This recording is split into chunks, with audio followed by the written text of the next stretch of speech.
Good morning, good afternoon, good evening to everyone. I would like to welcome all of you to our special edition of our Student Hub webinar series. A Friday webinar is a special webinar, and it is for a very special day. We'd like to take this time to announce the COBOL Programming with VS Code COBOL course that we started. A small story, I promise won't take very long. So this journey started earlier this year when we worked with, as IBM, with some clients and American River College, and also the Open Mainframe Project as a collaborative project to put this course content together. And this course is special, and here's why I say that.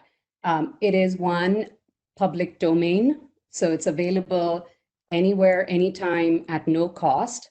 It is an open source COBOL course now being hosted on the Open Mainframe Project. John Mertic is here from the Open Mainframe Project, and he will talk more about that and give us the details on that.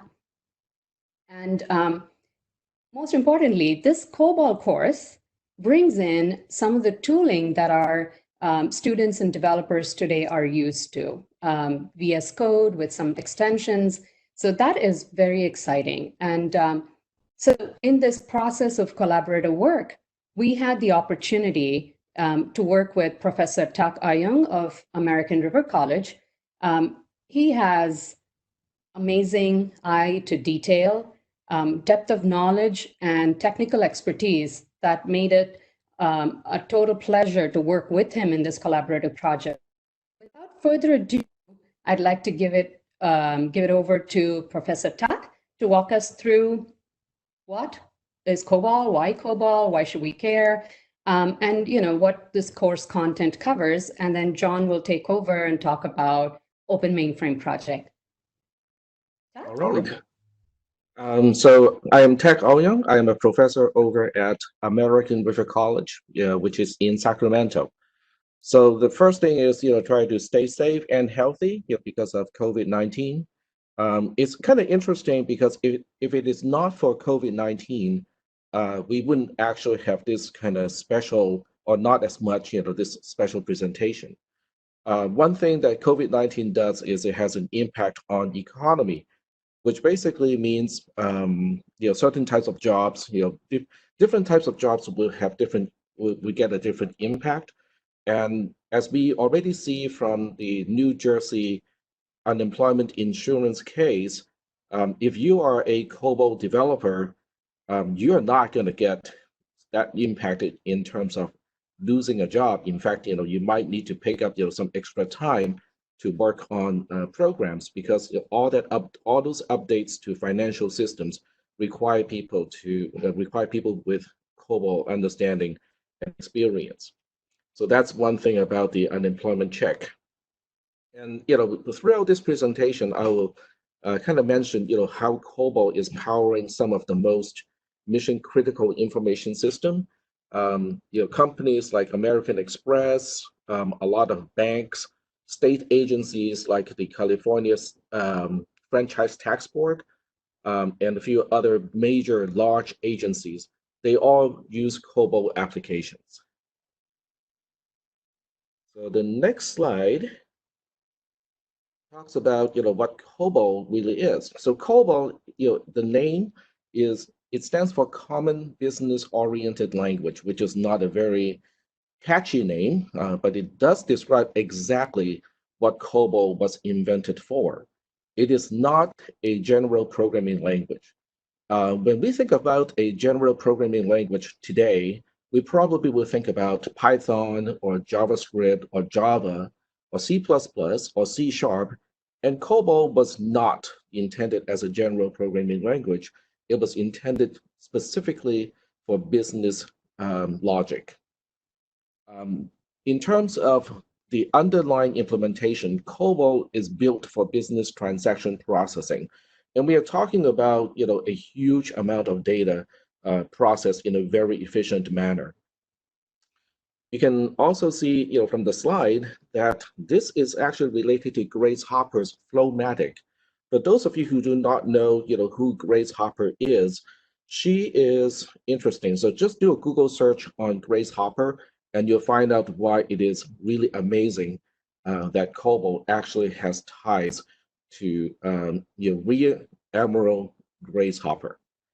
COBOL is not owned by any organization. IBM does not own it. Micro Focus does not own it. It is an ISO standard. And in 2017, 43% of all the banking systems utilize COBOL, to power up their information systems. And that's, even though it is less than 50%, the rest of the 50% was probably split amongst a whole bunch of programming languages, which means COBOL makes up the bulk of all the banking systems. In 2017, somebody did a research and found that 200 million lines of code were in use in 2017, and I really doubt that number has changed much today. Moving on to the next slide. So why COBOL is COBOL, which is pretty much a continuation of the previous slide. The first thing is COBOL was engineered for efficiency. That really has to do with, when COBOL was implemented, computing resources was really scarce. Those so-called mainframe computers, back in the 1960s, do not really have a whole lot of resources, not in terms of RAM, in terms of processing power, and not in terms of input-output devices. So COBOL was designed and engineered for efficiency from the get-go. It is a compiled programming language as opposed to an interpreted programming language, which means it compiles to code that can run with very, very high efficiency. And somebody might argue that C and C++ are also compiled. So how does that compare? So I'm going to get into compilers and optimization just a little bit here. In C and C++, the language statements are relatively simple, so it's harder for the compiler to find out exactly what the programmer wants to do. And that makes optimization a little bit harder. In COBOL, COBOL has a very rich language. It's a very rich language, which basically means the programmer can choose to be very specific about what he or she wants to do. And as a result, the compiler gets a lot more information in terms of optimization. COBOL is also time proven. It is compiled and it has a quote unquote static nature compared to some of the programming languages today. And that is really by design to minimize runtime issues. This kind of goes along with JCL, which we'll talk about in just a little bit. There are decades of applications of COBOL being in use in critical information systems. So we already know that COBOL is time proven. There's also a very large tool set for testing, debugging, and deploying COBOL programs just because it has been around for long enough for these tools to be developed. One thing about COBOL, which is something that I would mention probably a few times in today's presentation, is it is intentionally readable and auditable. In other words, when you read a COBOL program, it reads kind of like a storybook. It doesn't use a lot of special symbols, like in C and C++, they use a lot of phrases. They use the dot notation, they use the pointer notation, and so on. COBOL doesn't have much of that. It uses regular stuff, regular symbols that we all recognize. And this is intentional because financial institutions and government agencies often require external and also internal auditing, and the auditors are usually not developers. So they do not easily understand code that is written in more cryptic programming languages. COBOL is also interesting in how backward compatible it is. 2014 COBOL is backward compatible to COBOL 60. So that makes the upward migration path smooth for organizations who want to continue to use COBOL and try to integrate more complex programming language features into it. So moving on to the next slide. So this is for kind of dispelling, certain beliefs or certain opinions of COBOL. So the first thing people notice, especially because of the news, the media today, is COBOL was created in 1960. Well, maybe a little bit before that. I think the concept came along in 1959 and not quite 1960. So that is true. I mean, that there is no doubt that COBOL has been around for a long time, and that's one of the things that it's actually a strength of COBOL. Computer science itself is much older. Modern day computer science, which is based on Alan Turing's um, papers, was, basically it was around since 1936. The automata theory of Alan Turing it came about in 1936. The von Neumann architecture, which is common to almost every single computer today, was invented in 1945. So the bottom line is a programming language is not a fashion statement. If it works well, then it works. Okay, there's no reason to learn or use a new programming language because it is cool. Okay, we use programming languages because they work.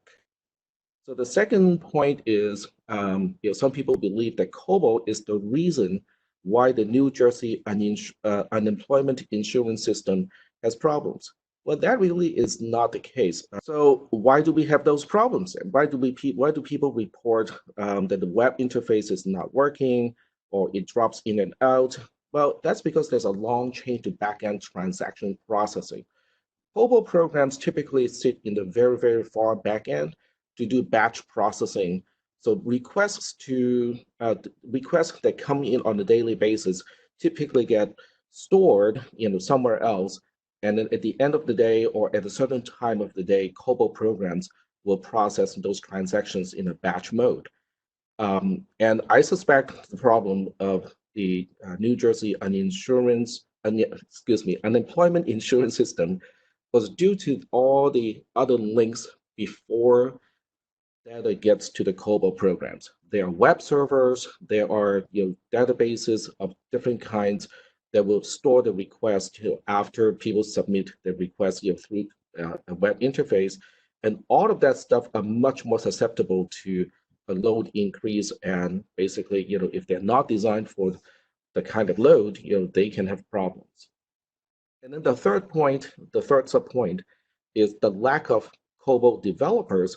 Now that definitely can lead to a delay to the update of the logic.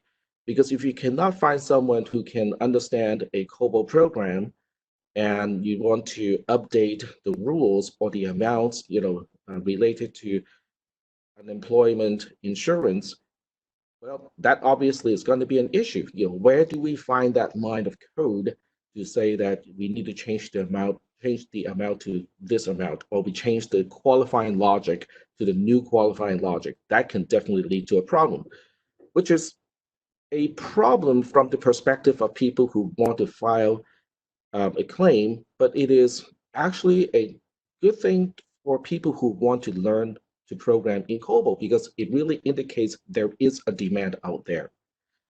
The third point is COBOL is not object-oriented. That is not true because COBOL 2014 actually does support object-oriented programming. However, most of the 200 million lines of code in 2017 are probably not object-oriented. That is because business logic usually does not benefit as much from object-oriented programming as graphical user interface, mobile, or HTML client-side applications. That really has to do with objects that get displayed on the screen, the organization and the underlying structure of the logic of display objects on the screen, on a mobile, or an HTML, those lend themselves to object-oriented programming a whole lot more than business logic. And then the last point on this page is COBOL is verbose and it is procedural. That actually is also intentional because remember, COBOL programs are often audited by people who are not developers. Object-oriented programming is very, very good at abstraction. Functional programming languages are very cool when it comes to expressing interesting algorithms. But most auditors are not developers. They do not have a computer science degree. So when someone programs or write a program in object-oriented programming fashion or in a functional programming language, those programs become basically unreadable to auditors. Moving on to the next slide.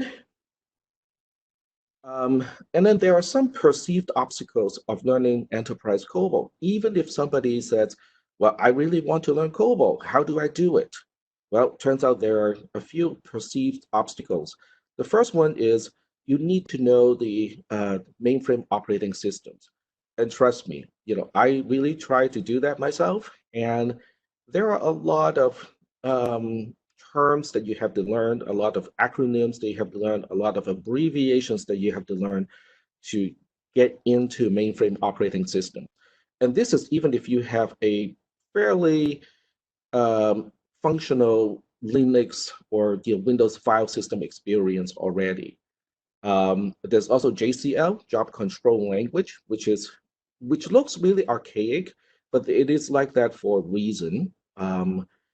You have to learn what is a data set, which is kind of like a file. You can call a data set a file, but it really is not a file, because in the data set you can have other units inside it that are also like a file. But it is like that for a reason as well. In the past, if somebody wants to learn COBOL, they have to learn the text-based terminal user interface, and we'll talk about that in just a little bit. So things are not very easy. You cannot just point, click, and start programming. And then you also need a server. You need to have a mainframe server in order to learn enterprise COBOL, because you need to have connections to a system that supports all the underlying operations. And guess what? The COBOL syntax is really the least of the obstacles, or at least the least of the perceived obstacles of learning the enterprise COBOL as a programming language. So in the next slide, we are looking into, let's try to make that learning curve not as steep anymore. So what the Open Mainframe Project has done is it integrates COBOL programming into Visual Studio Code. A lot of people use Visual Studio Code for all kinds of programming now. You can use it for C++ programming. You can use it for JavaScript programming. You can connect to a web server, to make code development seamless. You can have the code running on a server, but you can edit on a personal computer. So Visual Studio Code is very flexible. The Zoe Explorer is an extension to Visual Studio Code or VS Code. It is free. ZOpen Editor is a component that understands COBOL syntax. It is also free. And a project just got launched, and I think Sudasana can share with us the link to the landing page at some point, or maybe even in today's presentation. It's a free learner mainframe account. You can request to have an account so you can start learning and running COBOL programs. And because it's using VS Code, it doesn't really matter what operating system you're using. You can be using Windows, Mac OS X, or Linux as the operating system on your personal computer side, but they can all connect to a server in order to run the programs. There's also a starter text for beginning or transitioning developers. It is also available for free. And for anyone who wants to get really, really into the COBOL programming language, the reference manual is also free. So let's go ahead and check out how to get to the course content. So the first thing is to go to GitHub, which is github.com, and then use the search bar to look for COBOL programming course. You are probably going to find two entries. The first one, which is the one from Open Mainframe, is the one that you want to click on. There are two documents you can download once you get to that particular web page. One is a doc file and the other one is a PDF file. So either one is fine. If you want to open the Word file because you want to insert your own comments, that's probably a suitable applications for that. So in that document, it is broken up into 3 major sections. These are not the exact names of the chapter. Some of these are changed a little bit for this presentation. The first one is it talks about how to install VS Code with Zoe and also Z Open Editor. So it will have screenshots to guide you through the entire process to get the whole thing up and running. The second part is a little bit longer because it really talks about the syntax of COBOL programming as well as concepts in COBOL programming. It is broken up into, the first one is data division, which basically talks about what we understand as variables in other programming languages. Then it talks about file handling, which is the input part of file handling. How do you open a file or data set so that you can have the data to be processed? The third one talks about structured programming in COBOL, because COBOL is not like C and C++. The way you perform structured programming is a little bit different. And the syntax obviously is going to be different as well. The fourth section inside this part talks about file output, which is kind of the user interface output. How do you print out something, as the result of processing? Then it talks about control structures. What is a loop? How do you make a loop? What are conditional statements? How do you specify a condition? Then we have arithmetic operations, which kind of it seems really simple, but COBOL has a very rich syntax when it comes to arithmetic operations. And part of the reason why it has such a rich language for expressing arithmetic operations, it's also related back to compilers, because the rich syntax allows compilers to really optimize the underlying object code for implementing those operations.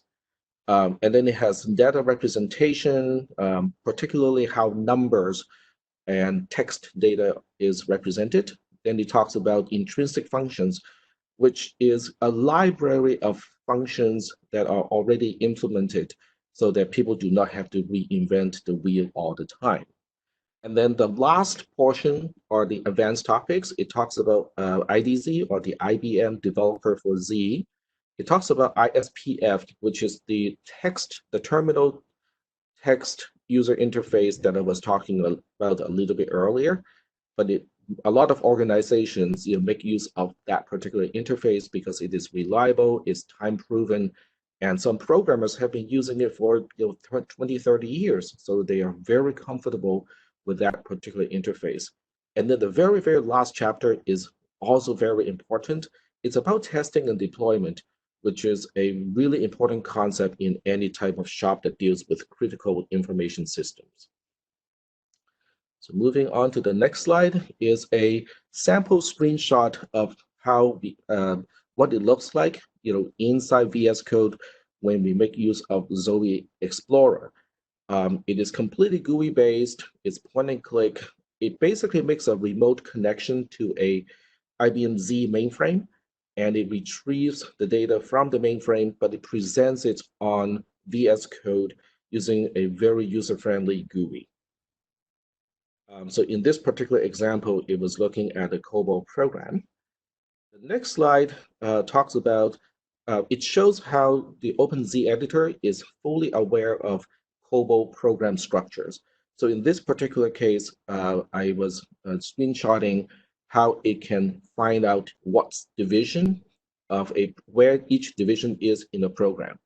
So this makes navigation a whole lot faster because you don't have to scroll all the way and you'll use your eyes to glance for a particular division. You can just use this drop down and say, I want to go to the procedure division to look at my code.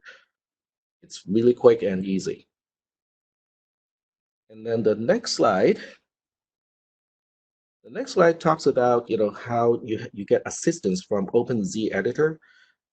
If you just type a part of the beginning of a statement, OpenZ editor will give you suggestions, just like any modern IDE or integrated development environment. OpenZ editor as an extension allows VS Code to do this. This is really kind of important because COBOL is a very rich programming language. That means there are a lot of ways to express statements.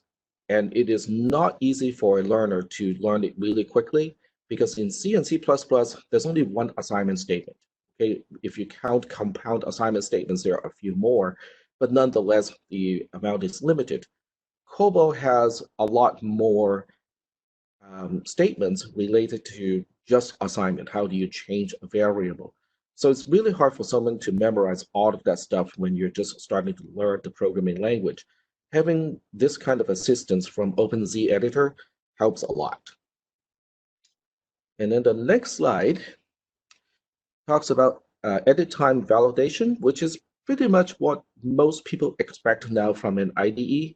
So if I try to make use of a variable counter, like in this case, that does not exist, I don't have to compile the program. I don't have to submit the job. I don't have to run the program because the OpenZ editor itself is aware of the syntax and also the semantics of names in a program. So it can basically not only perform a syntax or grammar check on the program, but it actually tries to find out, hey, you're trying to use a variable here. Is it already defined? Well, as it turns out, this one is not defined. So that's why, when I just hover the pointer over the squiggly line, it already pops up a message to explain why it is underlined in red. And, there's no quick fixes in this case because I actually have to define the variable first, so it's not something that the tool can automatically handle for me. On to the next slide, we talk about how to run a job. Now, most people who are used to an IDE or an integrated development environment would expect a green button to run the program. Zoe doesn't do it, okay, and that's because in mainframe type of programming, the job controls everything. The program is one part of a job because the program has to know, where the input is coming from and where the output is going to. And the job is basically describing that. So that is why, with COBOL programs, you cannot just right-click on a COBOL program and say, run this COBOL program. You have to run a job that is associated with the program. But Zoe makes it relatively easy because you just right-click on the job and then you click Submit Job and it will run it. So the next slide talks about, how do you look at the output from a job? So you have to look for the output under the Jobs tab and then look for the job output. Every job has its own ID, has its own number. And you have to look for that. And then under that, you have to look at sysout, which is kind of analogous to standard output, of what we modern, in modern terms is the standard output. So in this case, it's just a hello world program which prints to system output, and this is where you find it. It looks a little bit different compared to how you would run a C++ program or a JavaScript program. But Zoe really makes it a whole lot simpler than without Zoe. So let's move on to the next slide, some afterthoughts. Zoe and Open Editor are currently still in active development. So, you can expect more features to be coming in and bugs to be fixed. They're both open source projects. There's a continuing effort to make learning enterprise COBOL a little bit easier. It is a very rich programming language, and it does require some understanding of the operating system itself and JCL, but there are definitely a lot of efforts to try to make that learning curve shallower. And the project that you have seen here is part of that effort. Applications of enterprise COBOL are really out there. The California state government has an apprentice program to try to encourage more people to learn how to program in COBOL, because they know and they have anticipated for years that there will be a shortage of COBOL developers. The same thing applies to financial institutions. I attended one roundtable once, and basically, all the major IT shops in Sacramento, they all confess, we all try to get people from each other. We all try to, convince people to leave one company and start working for my company. They all confess because there's a shortage of people who can develop in COBOL. So that's kind of the conclusion of the afterthought. The next slide talks about COBOL versus, because people like to compare everything, including programming languages. So I compiled a table to talk briefly about how COBOL compares to other programming languages. So I'm going to just make it a little bit fast here, because I don't want to turn this into another lecture in computer science. But each line has a purpose.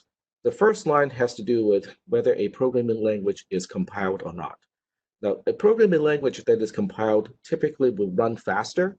And as you can see here, C, C++ are compiled, and so is Enterprise COBOL. Python can be compiled as well, but usually when people use Python, it is usually not compiled. JavaScript, depending on the implementation, can be compiled to some kind of bytecode. Java is definitely compiled to bytecode first, but bytecode means there's a second, an intermediate step before the code actually runs, because you have to have a virtual machine of some kind to run the bytecode. So they're not as efficient as a fully compiled language. The second line or the second row talks about whether a programming language is strongly typed or not. Which is a good thing and a bad thing. The good thing about a strongly typed programming language is the compiler can do a lot of checks to make sure that the program seems to be logical. Okay, things are matching. A programming language like JavaScript, which is not strongly typed, means that, well, until you run the program and until you exercise every single branch and every single way to run the program, you really do not know whether the program is written correctly or not, as opposed to C, C++, and COBOL, where the compiler can go through the analysis of the program, check all the types, and alert you or tell you that, hey, this type, the way you use this variable is not consistent with the type of the variable. It can warn you and give you an error way ahead of time, which is basically what the second point or the third point, static validation, is all about, is how much can the tool analyze the code to tell you that there's a potential problem here. C, C++ has static validation, so does COBOL. JavaScript, you can have some extensions and do some static validation, but the reason why people use JavaScript is because it does not use static validation, because it can work with, it's very flexible. The third line or the fourth row talks about open standard. All the mentioned programming languages here are open standard. In terms of ease of access, you can see the first 5 languages are all yes. But in terms of Enterprise COBOL, we can say yes now, thanks to this project. The next slide talks about pointers. If you don't understand what a pointer is because you have not programmed in C or C++, well, just think of it as something that is both good and bad. When pointers can lead to certain types of algorithms being implemented very, very efficiently, but at the same time, it's also very dangerous, especially the way it's implemented in C and C++. And Enterprise COBOL does not support pointers like it is supported in C and C++, so it doesn't have the same problems that C and C++ can potentially have. A lot of Stack Overflow exploits is due to the abuse or the misuse of pointers. And if a programming language does not support pointers like that, they naturally cannot have Stack Overflow exploits, or at least it's not as easy. The next slide talks about references to objects. You can see it's kind of the flip side of pointers. All the programming languages are cross-platform, except for in enterprise COBOL, even though the programming language itself is quote unquote cross-platform, but it really only runs on Z architecture. And then the last row is kind of important too, because all of the other programming languages do not have native support to read and write data that is stored on a mainframe computer. But enterprise COBOL is built for that. That is basically its main purpose in life. So that really concludes my not so short presentation. So I'm going to pass it back to Sudarsana right now. Hey guys, I think we have a couple questions. I think before we pass it on to John, I think there's some of them we could address right now. Let me go through a couple of them. I think you kind of addressed this one, but are there many difference between Enterprise COBOL and GNU COBOL? I cannot speak to that because I do not program in COBOL that much. From what I read, Open COBOL, which is now GNU COBOL, is also conformant to the COBOL standard.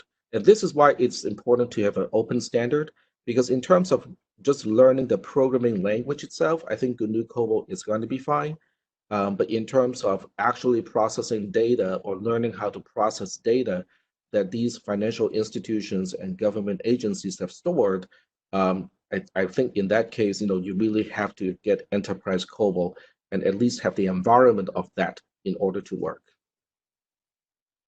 I think this one has to do with the course and what it offers. Will we learn how to log on to and use a host system where we can compile and test programs in the course? Yes, so the course is based on the assumption that you will get a free learner account on the mainframe, on the Z mainframe. And the course content, all the sample programs, will be available through that as well. I hope that answers the question. Another one, and I think it has to do with that. I think John might address that later, but it's how do we get the mainframe credentials? Are we addressing that later in the presentation, or do you want to address it now? This is Sudarshana Rafael. Exactly. We'll talk about that. Okay, great. Are there some parameters or sections in COBOL that are no longer used in modern day business? I cannot speak to that either, because COBOL is very, very backward compatible. So basically code from many years ago can slowly migrate to the newer standard. It's not like PHP, or some of the other programming languages where they just deprecate a certain feature in a programming language and suddenly program will stop working because PHP upgrades from version 5 to version 7, and then some code just stops working completely. COBOL has a much smoother curve to upgrade to the newer standard. So I cannot speak to whether certain features are no longer used in today's code or not. Great. There are some other questions regarding credentials in labs. I think John will address that, so we'll leave that for later. I think there's a question about a computer science student commenting on still being taught with HTML and Java. And I think that really, can I address this question or should I wait until later? I think we can do that one later since it's a more general question. Yeah. Okay. All right. Could you elaborate on why and how COBOL was made to be human readable for auditing, but at the same time is also perceived as difficult to learn due to its syntax?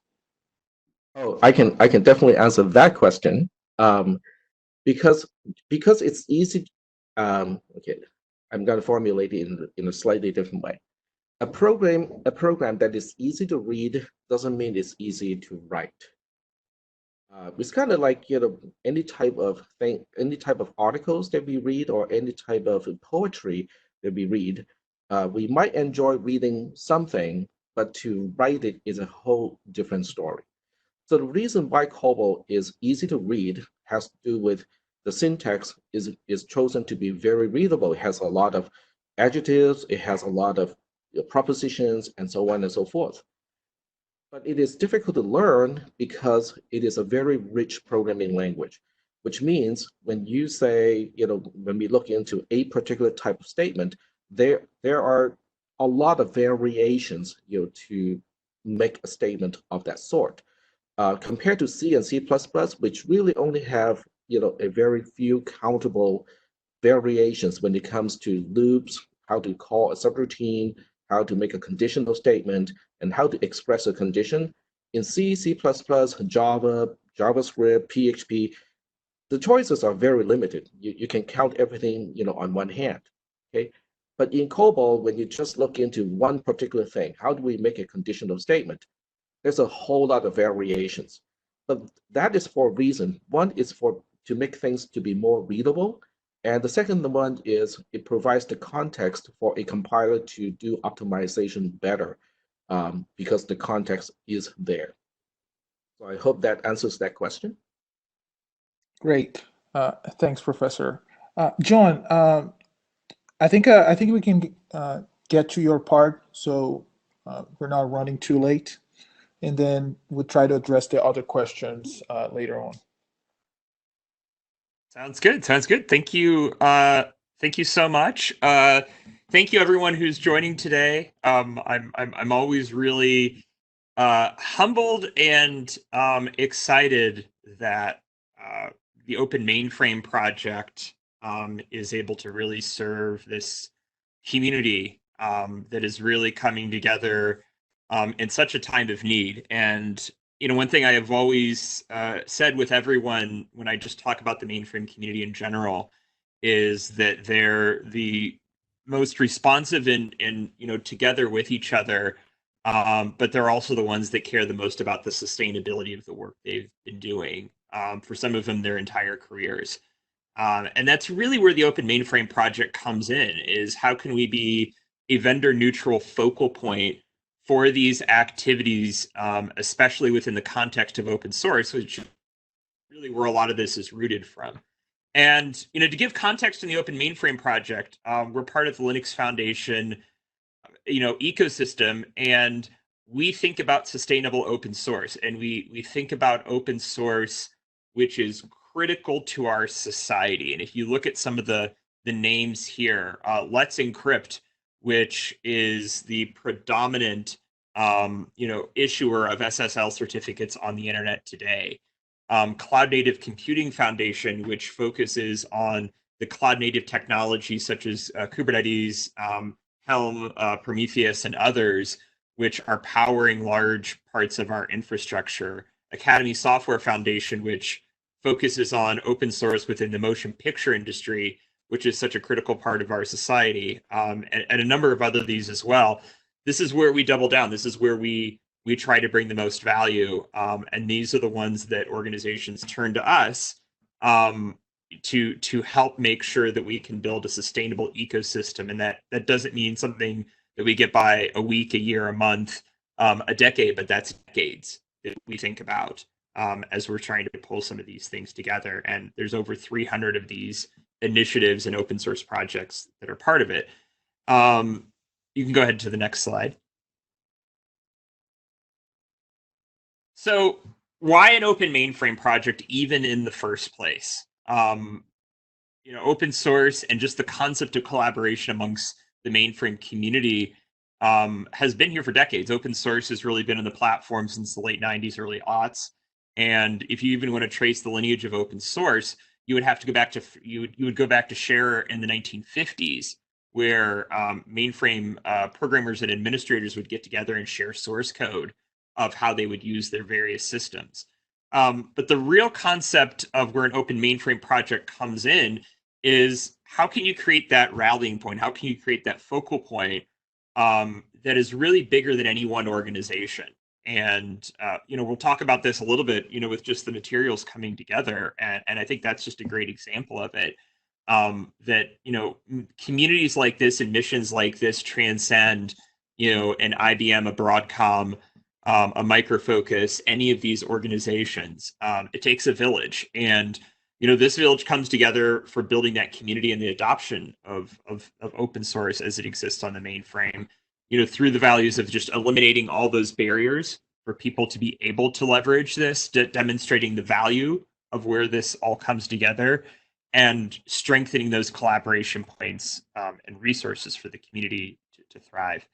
Next slide. Overall, Open Mainframe Project, we're technically 4 years. We'll hit the 5-year mark over this summer, so we're getting really close. But we have a broad cross section of organizations that provide support and hosted projects, which this COBOL Learning Materials is one of those. But also we try to make that impact, not only bringing the community together, as you see, of over 200 project contributors, which is actually a low number. I think we've really blown that away. But also the number of students through our mentorship program and other academic activities that we've done that impact sort of a greater good that's coming around here. Next slide.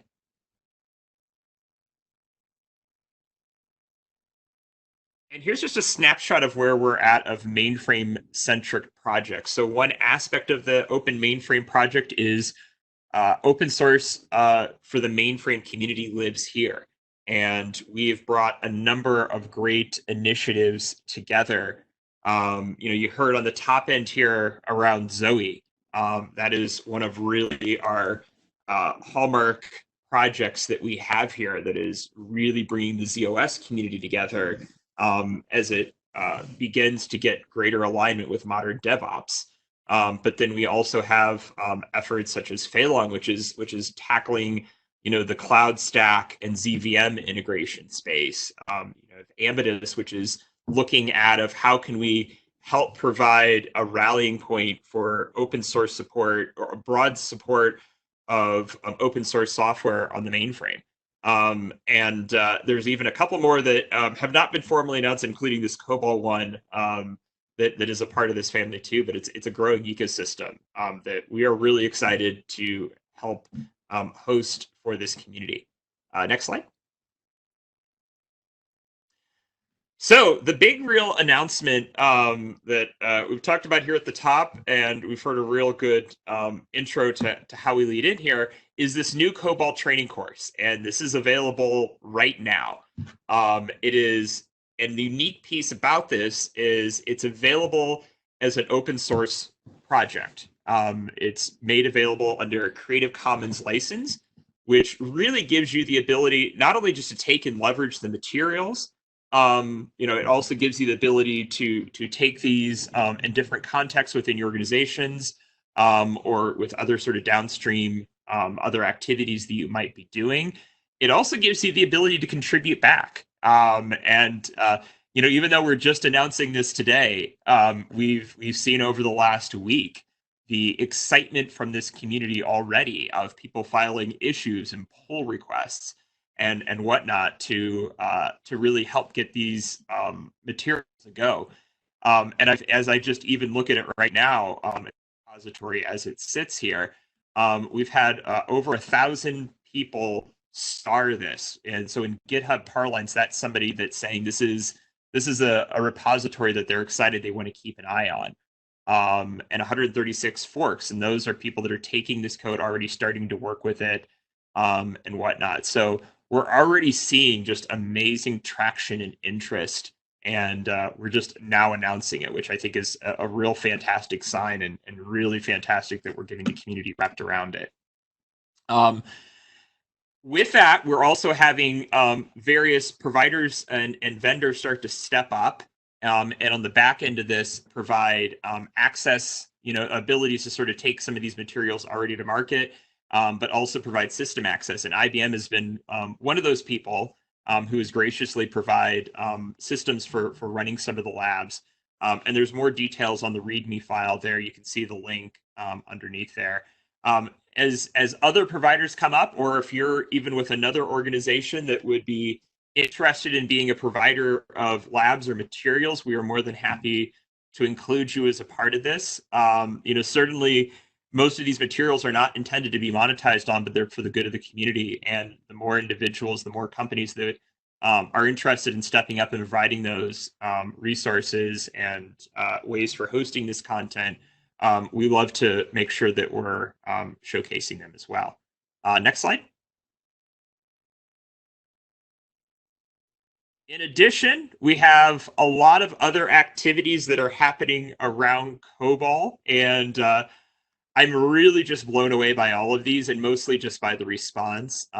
We opened a Calling All COBOL volunteers forum late last week, and to date we have nearly 1,400 individuals who have stepped up and said that they could volunteer. They're available for hire, part-time, full-time, at all various degrees of their career. You know, not just people that might be 30, 40-year veterans, but, you know, mid-career people, new grads coming out of school, people who have only been in the space for a year or two, across gender diversity, geographic diversity, not just people here in the United States, including some in my hometown of Cleveland, Ohio, but Canada, South America, Europe, Australia, Asia, India.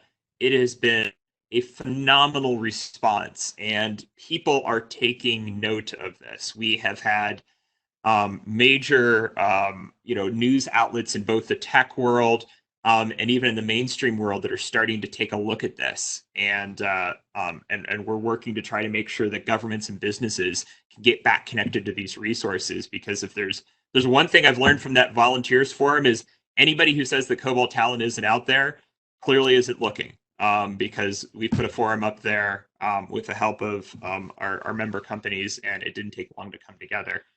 We also have additional technical forums and Slack discussions, which we'd encourage people to participate in as well, and the great opportunities really for engaging with one another, but also even for some of the materials. It's an opportunity to help develop those out further and take them in new directions. Next slide. And what we really want to have a big thank you out to, and just a recognition that the Open Mainframe Project, it's not the Linux Foundation solely, it's not IBM solely, although we do always thank the generous contributions of time and funds that IBM provides to this initiative. But like I said, it's a village, and we've had several of our members step up in various capacities, either with offers of support, jumping in some of the technical forums and looking to help out and connect talent, helping showcase how some of their offerings can connect within here and making those available. And this is just a snapshot of folks that have just stepped up in the onset, and we're really eternally grateful to them. If you as an organization find this as an area that's of interest, please contact me, and we'd be more than happy to help showcase of ways that your organization can show your stewardship in this community as well. Next slide.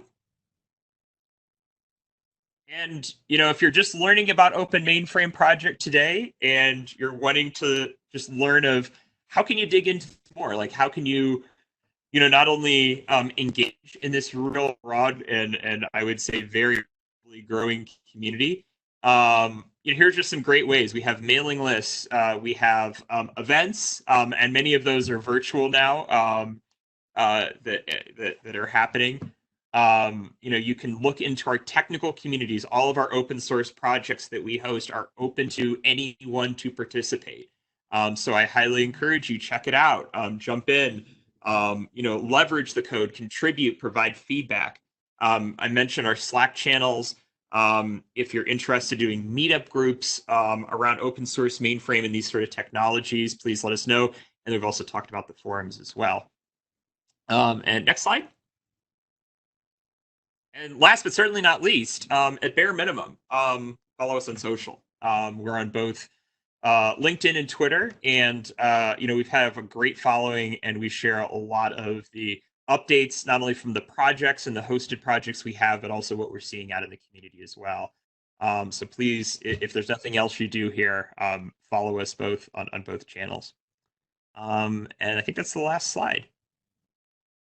I couldn't agree more with you, John. It takes a village, indeed. And so I would like to just take a quick moment. Thank you all so much, Professor Tak and John, for being part of this webinar today and sharing the amazing launch that we have here today of COBOL programming with VS Code.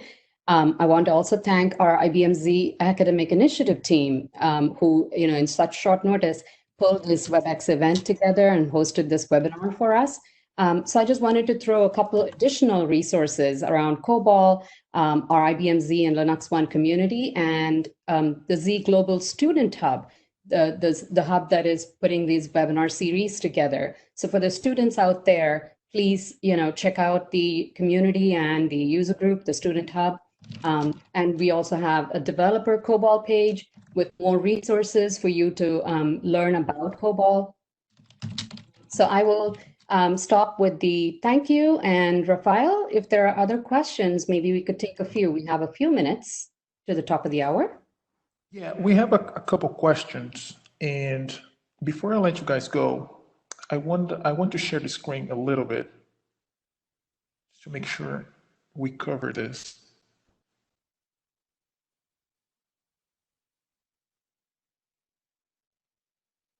Okay, I need to be presenter, because we won't have time to address all questions.